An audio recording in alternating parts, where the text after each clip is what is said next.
long question here, but Okay. anytime a team from Central Time Zone goes out to the mountains, it can be a challenge. You've coached out there. What kind of advice do you give to the guys to handle altitude?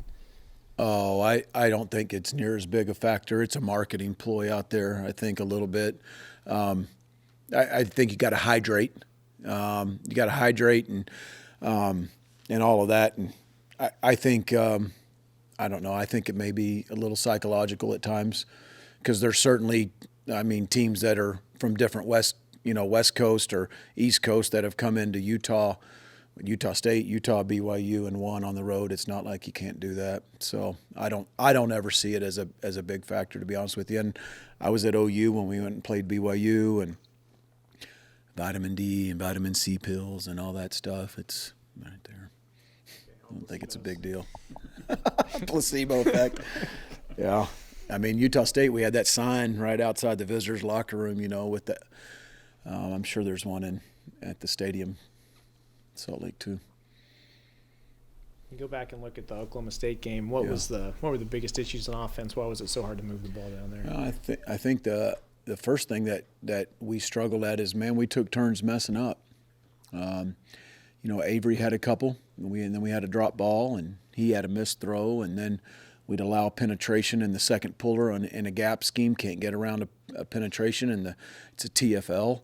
And you have a breakdown in protection like one. It was just we struggled offensively. You have to play in unison. We didn't do that, and you couldn't put your finger on one thing. It wasn't just the wideouts couldn't get open or they dropped the ball. It wasn't that. They had a couple drops, but they made some really good catches. It wasn't just Avery. He made some great throws in the second and third quarter. I was just proud of our resolve as the game went on. How we played on fourth down was a positive. How we continue to fight and find different ways to run the ball, especially in between the tackles late in the game. And so I was really proud of the guys for that, although it wasn't a pretty effort. Overall, it wasn't. How good is this Utah pass rush? Maybe it seems to be probably second best you'll see this year behind the one you saw at TTU. They're good. They're really good. And I mean, 90 and 0 are two edge guys. They have push up the middle. They're always big in interior at Utah, but I mean 0 and 90 can come off the edge. I see 15 coming off the edge. They're big. They're long, so they present some issues there. They're good players. What else does this defense do that jumps out to you?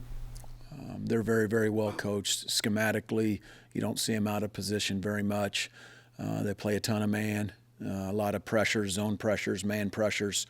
You have a head coach and a coordinator that played for him and then has grown and cut his teeth under him. And those two guys, they've seen about everything. And I see them. You just turn on the tape and you're like, they're very, very well coached. How do you keep the offense going without Jace in the lineup? I think the biggest thing for us is find ways you got to convert on third down. I think the third down is a big part of the game. In getting a new set of downs. You're not going to replace Jace Brown. He was our most explosive wideout with the most speed. You don't replace him. And so I think you've got to find different ways to move the ball. And that'll be a major challenge against these guys. But I think the key for the whole offense is, man, we got to find a new set of downs. We got to get to third down and be able to convert.